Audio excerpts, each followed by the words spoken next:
Upat from Singapore is Eric. So ladies and gentlemen, please give a warm welcome for Eric. Reach the first row in GM. Yes, wow. It's gotta say, this is my first time being in the hall. Like, I always see the outside of it, and I see videos of it, but like actually being here and hearing my voice echo is very surreal. It almost reminds me as if I'm in Europe. But I gotta say one thing, thank you all for joining because you've allowed me to cross a bucket list of mine is to speak in front of people to this degree. So thank you, Sony, thank you for you all for joining this session.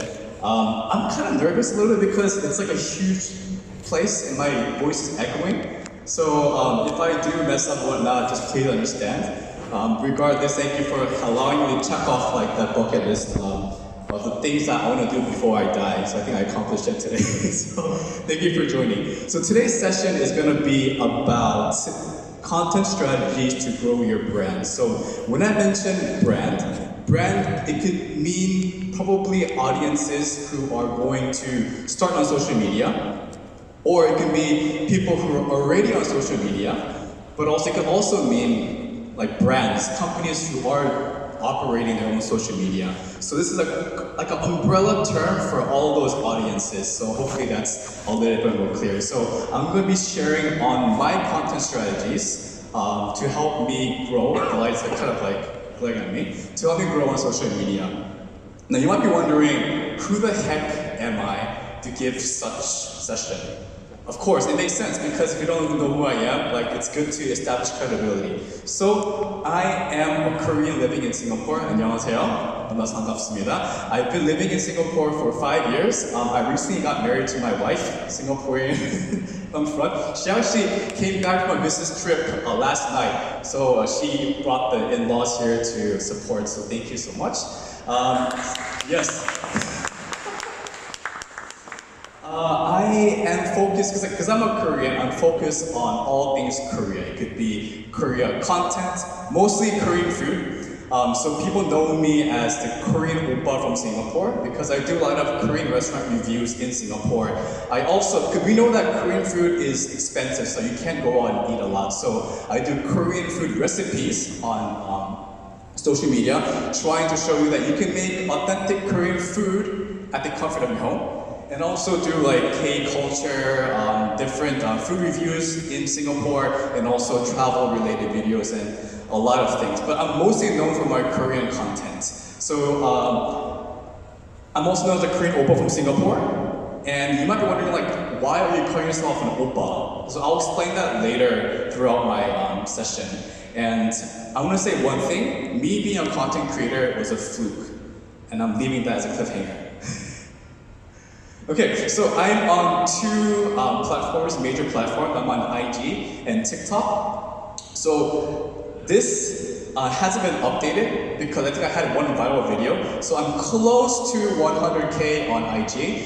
So if you can follow me in your burner account, hopefully you can get there. Just kidding. I'm also close to 40K on TikTok. So I'm not the biggest creator out there. I don't have millions of followers, but I'm sort of like a mid-tier creator. So I do have a slight bit of credibility, I believe. So hopefully throughout my journey and throughout my session, you'll be able to kind of understand how to create content and what kind of strategies you can use to basically enhance your visibility on social media. All right, so we'll go straight into it.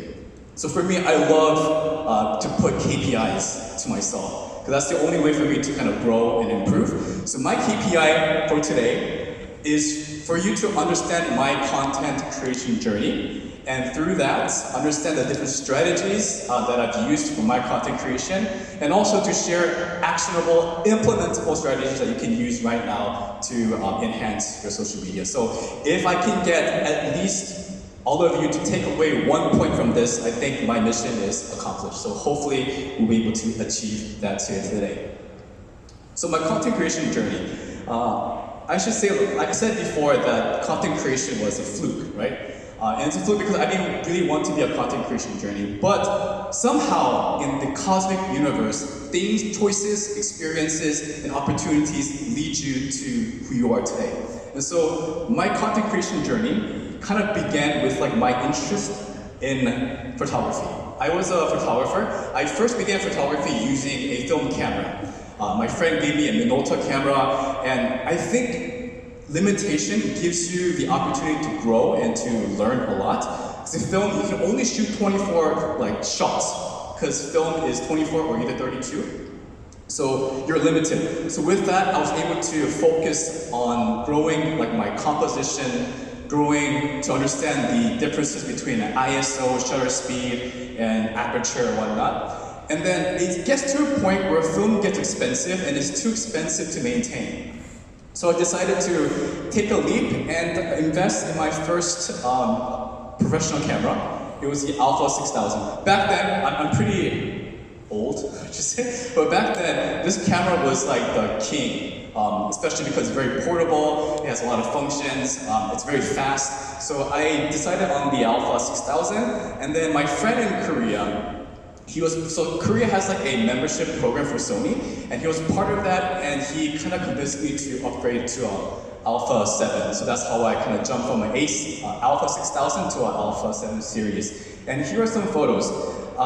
With the camera, I was also part of a photo documentary project where we went all over the world. And the project itself, we set up mobile cinemas for rural people, especially for children in rural places. And they've never seen a cinema before. So we established a mobile cinema where they invite their family members, community members, they watch together for the first time a movie. So I was there to document the children, take documentary photography. So this is in Jordan here. So this is one of the house that I visited to kind of persuade them to come to the mobile cinema. This is in Ethiopia. The children here, I cannot forget their faces and the glistening of their eyes, just the joy of seeing us in town.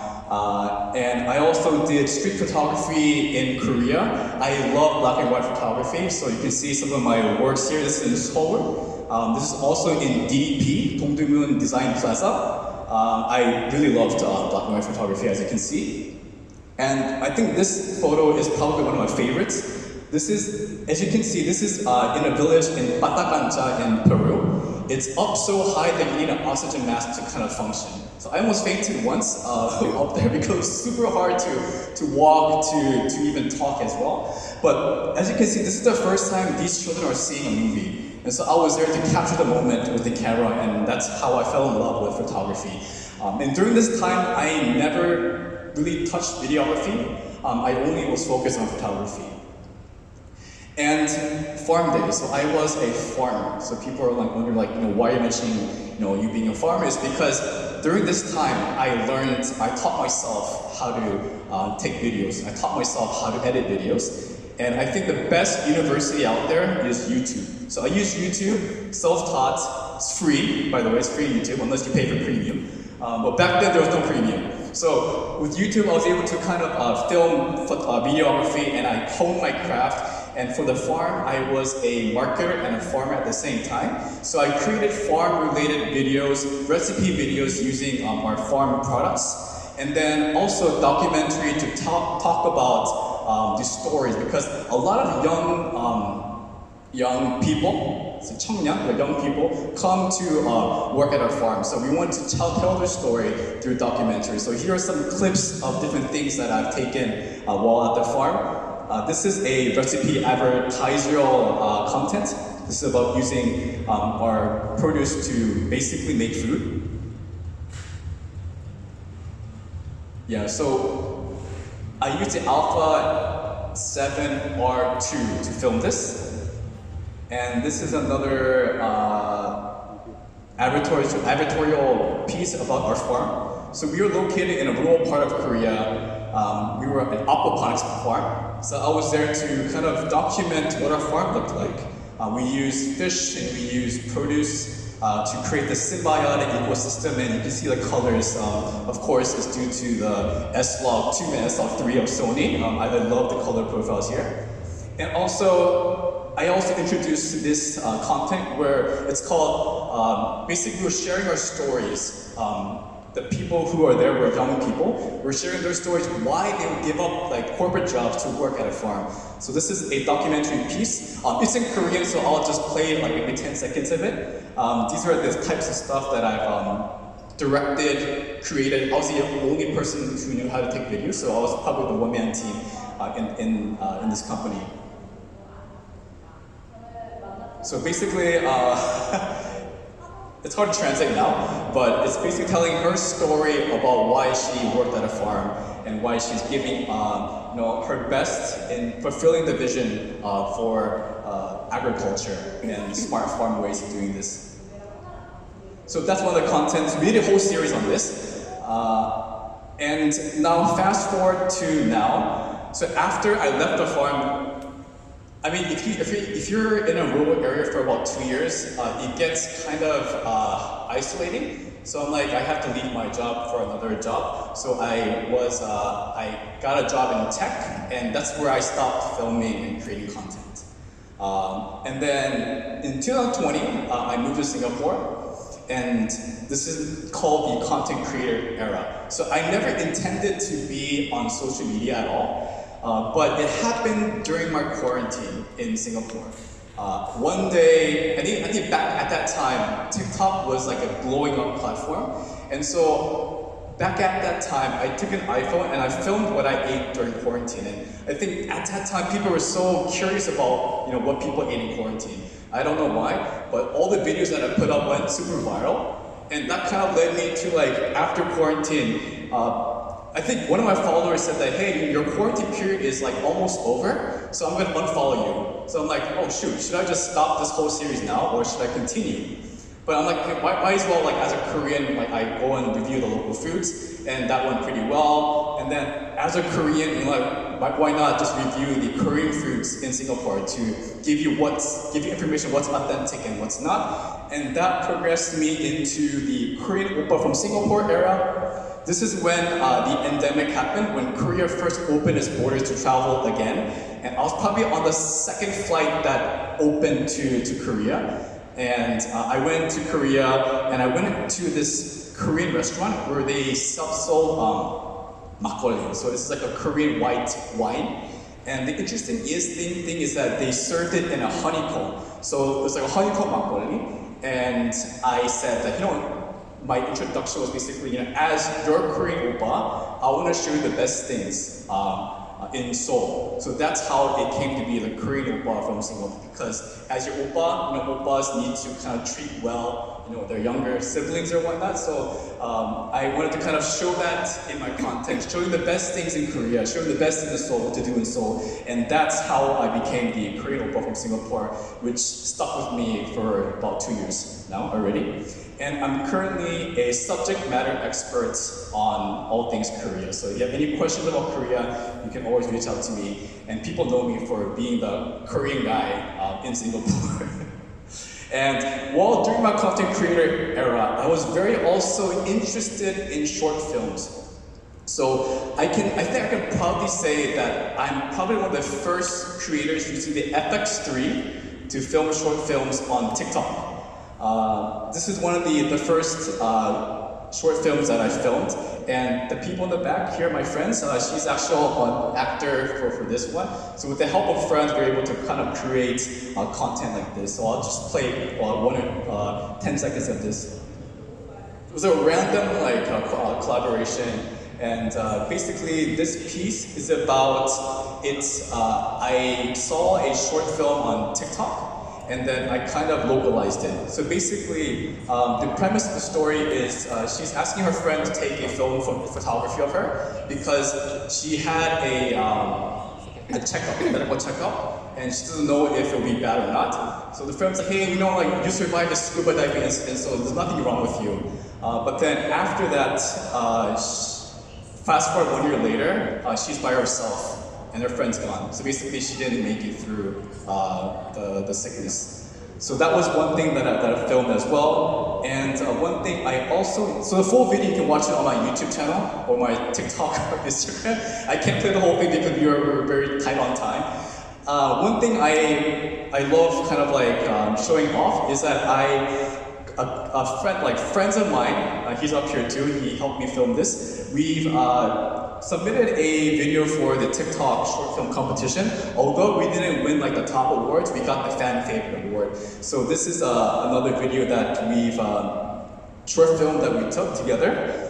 So it's basically about my childhood story of how my best friend passed away due to cancer. So it's like basically savoring the fact that this can be your last. So remember to always live it to the fullest. So you can watch the full video on my TikTok, Instagram, or YouTube as well. So with this one, I was so interested in short film, and my friend is here, who was one of the DOPs of this project. Yeah, so that is basically my story, my venture into content creation. And during that time, so I've been a creator for about 4 years. And during those 4 years, I've been through a lot of ups and downs. And through that, I was able to kind of strategize, create strategies, and to create a workflow. And hopefully, like, my learnings here will be able to give you some tips and know-hows on how to strategize your content. Right, so today I'm going to go over 7 strategies. It's almost the 10 commandments, but it's not, so it's very casual. So there's 7 points: know my audience. The second point is find my value proposition. The third is know thy platforms, know thy numbers, focus and automate audio and visual hooks, and adding flair. So these are the 7 points I'm going to go over today with you. The first thing is know my audience. Why this is important is because depending on your demographic, depending on your follower base, you need to make sure that you're catering to their needs. I'll give you a reason, a little bit more specific details on this. If you look at my analytics, this is my TikTok. So my TikTok audience is predominantly people from Singapore, right? So any content that I upload, I make sure to upload content in this time zone. Most likely before work, during the commute, people always flip their phones and they, scroll through TikTok. Lunchtime, and also like on the commute back home. So these are the time zones that I usually post my content to address where my followers are most active. So on Instagram, however, you can see that there are 2 major markets, Singapore and US. And with that, I strategize my content where anything that's Singapore-based, for instance, if it's a Korean restaurant in Singapore, I try to make sure that I post it during the Singapore hours.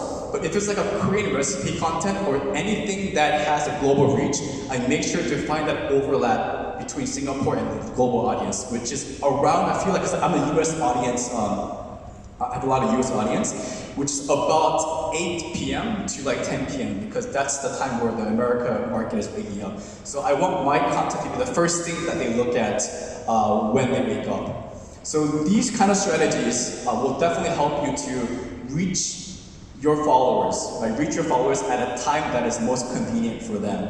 So when you are starting off or when you are already on social media, just try to look at this to see your markets and strategize accordingly. Hopefully that is clear. The next is find my value proposition. So this is a fundamental, philosophical question that we always have to have in mind is, what am I contributing, right? And why would anybody watch my content?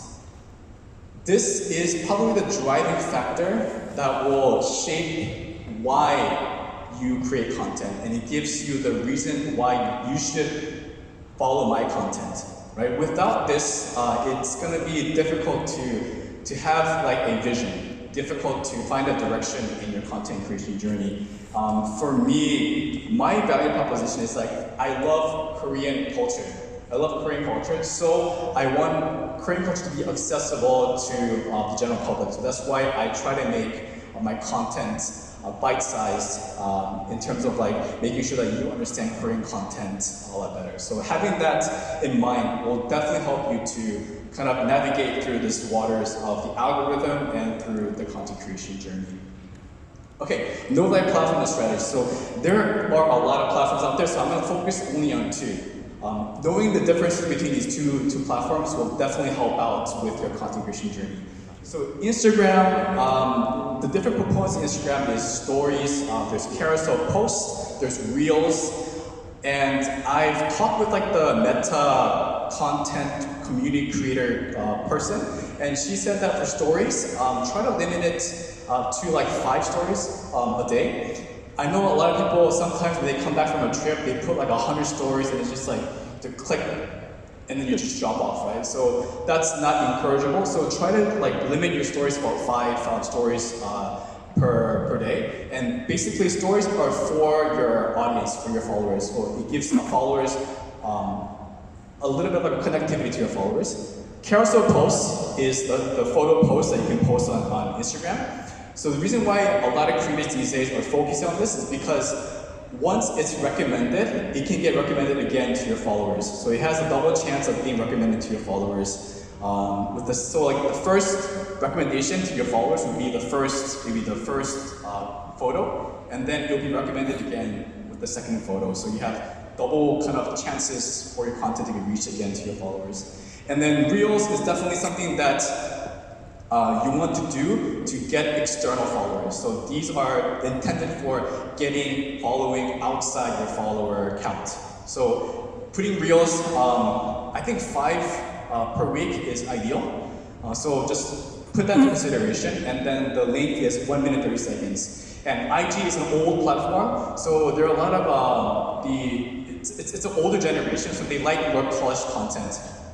TikTok is the new thing that's going on. It's generally a younger population, so any content that is raw, that is not too polished, can work on TikTok as well. And with TikTok, they also have the stories option, they have the photo option as well. But right now, TikTok is encouraging long-form content, so people can stay on the app for a long time. So when you're marketing on TikTok, for me, I have different content because I do a lot of like filter. You know how like there's like filters where like there's a game where you can like play games with your filters, like pronouncing like brand names correctly, so like it goes to the next level. So I do kind of that kind of content on TikTok to be a little bit more relatable. So that's something that you can consider when you are marketing your brand on TikTok.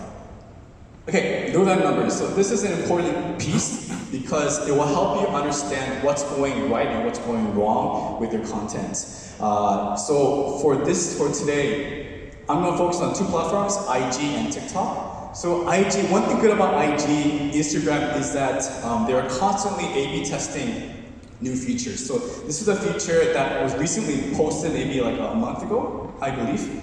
And these are 3 things that I look at when I try to measure how successful my content is. So basically, this chart shows you this reel, how it compared to all your reels in total. So basically, you can compare how well your video did. This video went super viral, so it's basically an outlier a little bit. But definitely with this, you can understand that your reel is performing well when it comes to content creation. And these are the traffic sources of your reel, of your video. Understanding where your traffic is coming from is also important to strategize, to build strategy. But one thing for me that I look at the most is this view rate past 3 seconds. It's because we have feeble, very attention span, kind of like small attention span creatures. So if you can't capture an audience attention for 3 seconds, then you'll lose them. So this is a good indication that people are watching past 3 seconds. And so with this, I'm able to kind of gauge and understand that, oh, my hooks are doing well, or oh, my content is generally something that people will actually look at to the end. So this coupled with like the total watch time is a very important metric that I use to kind of understand if my video is doing well or not. So hopefully that makes sense in terms of Instagram. Now with TikTok, one other thing. I'm going to mention this. Instagram also has this feature called trial. So you can A/B test your own content on the platform itself. So what I mean by that is that you can upload a content and it will only recommend it to your non-followers. And based on that, you can understand if your video is doing well and to check the virality of your video. So this is an example of how you can do it. So you upload me eating a cake. And then once you press that, you click on the trial, and then it will recommend it to your external followers. And with that, you can gauge whether or not your video is viral. If it's not performing well, you can take it down, re-upload it, trial it again, and then repeat the process over and over again until you get the perfect video. TikTok. TikTok is a ginormous giant when it comes to analytics. They have their own separate app called the TikTok Studio. You can look at the different metrics, different analytical tools like post views, comments, shares, and I forgot to add a slide to this one. You can also see how well searchable your content is. So like your search rankings will come up on TikTok as well. You can download the app, but also they have the feature on the app itself. So this gives you a comprehensive understanding of your content. And if you download the app itself, this is one example. You can look at people who are similar creators to you, and you can see their analytics as well. So right here, this person is a similar creator as me. I can look at that person's analytics and benchmark how well I'm doing compared to this person.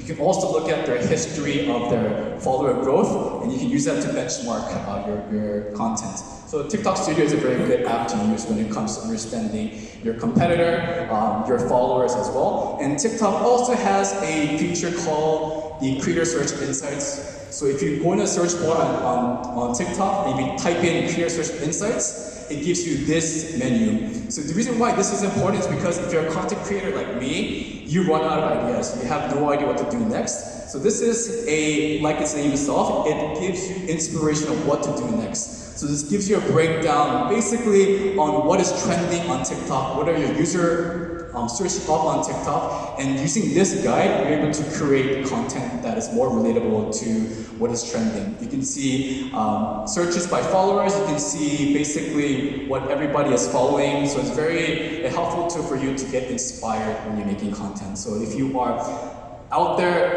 if you're out there kind of confused on what to do or what content to upload, this is definitely something that you can look at. Okay, focus on automate. With the advent of ChatGPT, I'm a very heavy ChatGPT user. It's good to kind of use those tools to automate, because I feel like for me, the most manual toil when it comes to content creation is creating the long captions. And this takes about an hour. But I was able to utilize ChatGPT or AI software to train my own ChatGPT to automate this process. So it takes me 5 minutes. So I'll show you how that looks like. If you look at here, I copy and paste my video script, and I copy and paste it on my GPT. And once I do that, and I press that, it automatically formats it in a format that I use. Introduction, the ingredients list, the instructions, and the SEO-friendly hashtags. So it takes literally less than 5 minutes. So if this took me an hour to make, 55 minutes is something that you have in your hands. So use that 55 minutes to focus on quality. So use automated system like this for you to basically focus on what matters the most. And if you have any questions related to this, please ask during the Q&A session. I'll make also a separate content just on how I automate things with ChatGPT. And with that, like I said before, you can add, so once you get the 55 minutes back, you can basically add quality to your content using different strategies like audio or visual hooks. Our attention span is very short, so you need to get someone's attention within 3 seconds. And one thing that I use in a lot of my videos is when I first introduce like my recipe videos, I always do a close-up of the food, or me eating. I put slow motion of me like a mukbang eating. That gains people's attention. It gives the people to kind of like be curious on what kind of food is kind of being talked about. So if you look at here, it's like the close-up of the food, and then explain the food, and then it's me eating the food in slow motion, like that. Or you can add script hooks. For this one, this is a Korean traditional snack. I started off saying that this Korean century years old snack was banned because people were overly consuming it. This creates a question, a curiosity in users, so they'll watch the whole thing. And not only that, it's like the whole freaking cookie dunked in like sugar and honey. So it gives definitely an appeal for you to watch the whole video over. And that went viral on all my platforms. So using that remaining time from automation, use it in like things like this to create an audio or visual hook. And adding some flair, you can also invest in a good audio system, or you can also add text visibility. So due to my restraining time, I'm gonna just briefly go over it. So your profile grid, it does matter because the way you present your content, like for instance, putting like a subject title on all of your content, it allows people to scroll down your profile more to pick what content that they can view. If you don't have this, it's just like a blank canvas and people don't know what your content is about. But once you place these titles here, that is big enough, right, to see with the visual eye, it gives people more flexibility to look down your content and choose what content they want to watch. This is my current profile grid. I'm constantly changing my subtitles.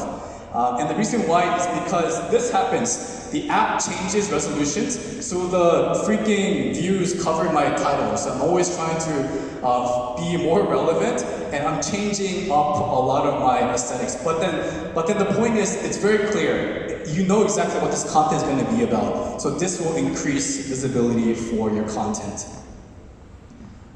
And selecting a really good thumbnail is also important. If you can see here, for my recipe video, it's all about the close-up of the food. Like, look at that juicy like egg yolk on top of like the soy sauce noodles. It's very appealing. And it's like me scolding you, and people are like, why is he scolding me? But it's not. It's basically recommending top restaurants. And this cute little doll, Mofusan doll, you're like curious on what that is. So having a good thumbnail also increases visibility in terms of people watching your content. Okay, now we're at the conclusion of this. I know I sped a little bit fast because I want more time for Q&A. So the key takeaway is that I hope, especially for people who are thinking about going on social media, a lot of like their blocker is that they think too much. They want to be perfect all the time before they want to create a content. And when you keep with that cycle, you never post a content. So my recommendation, or something that I always say, is quantity over quality first. And with that quantity, you're able to see which videos are doing well, which are performing well, using analytical tools. And from that, you focus on quality. And if you use automation, you can also add to your quality so your videos are well polished for people to watch.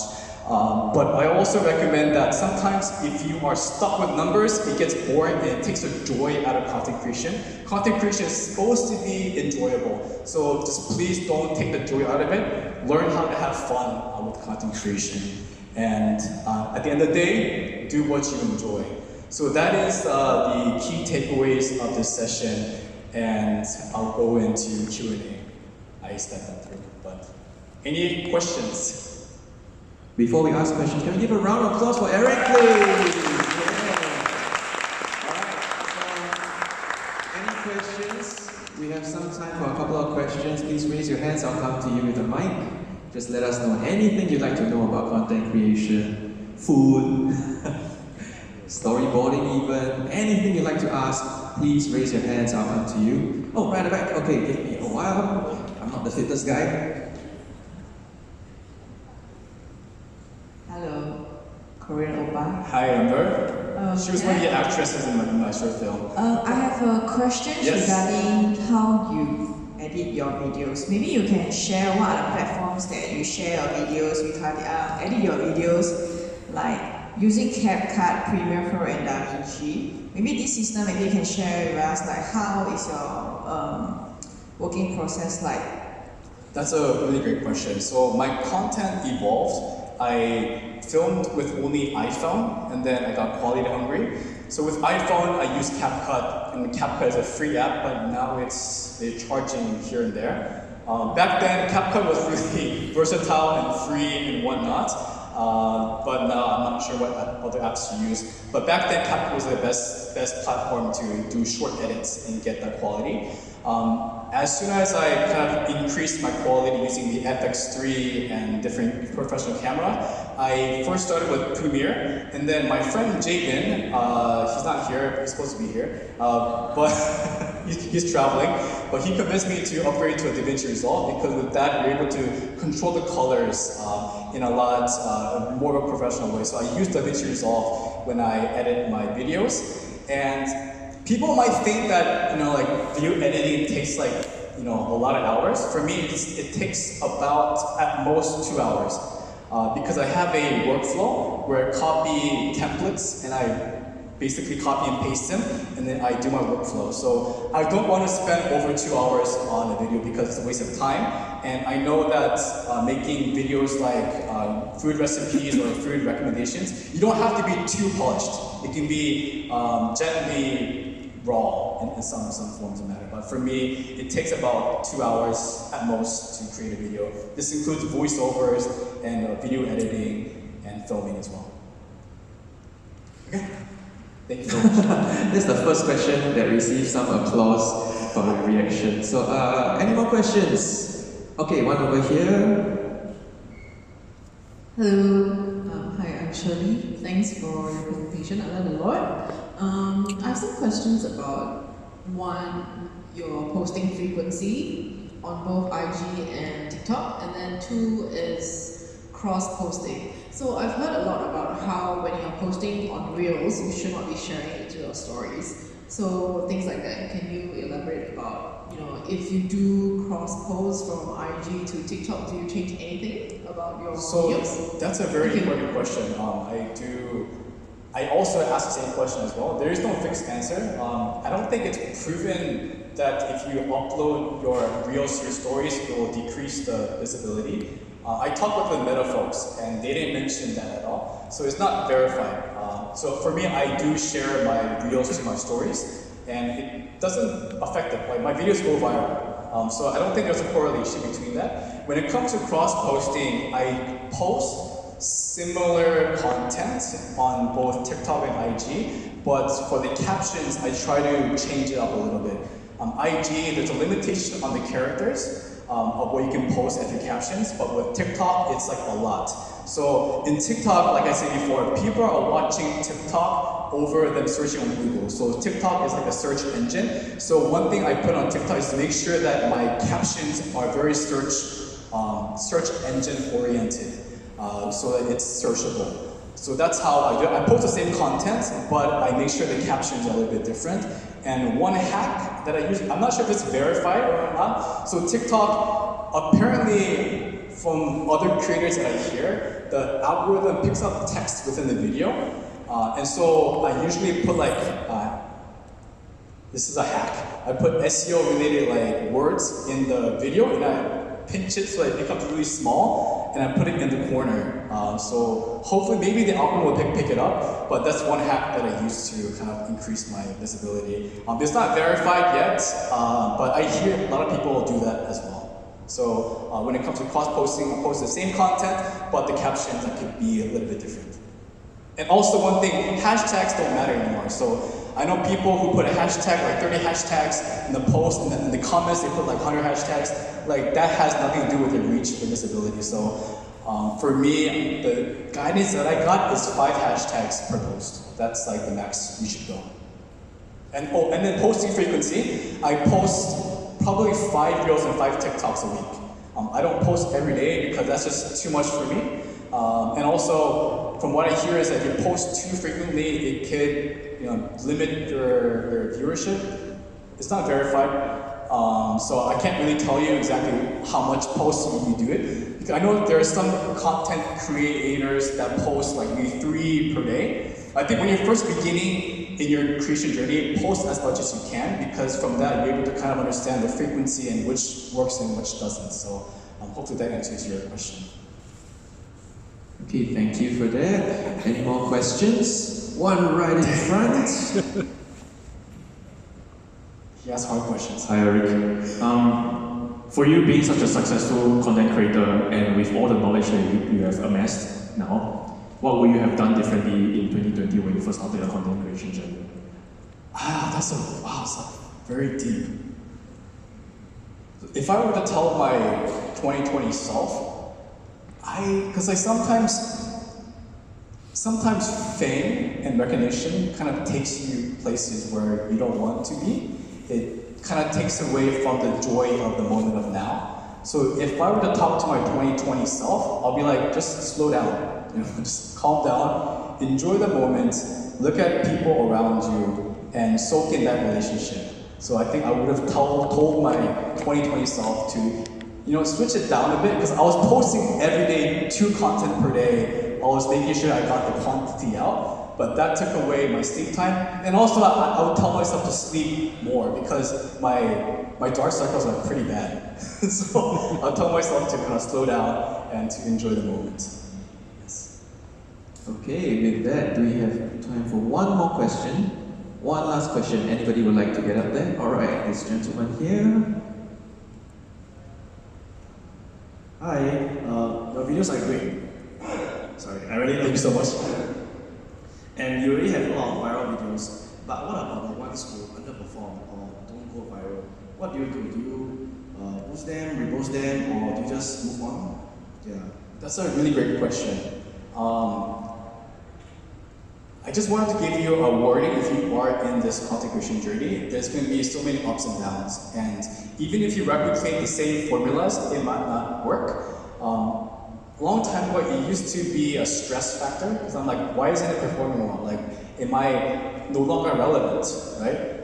But nowadays, if it doesn't perform well, then I just let it go. But at the same time, I look at the analytics and try to see what I can do better.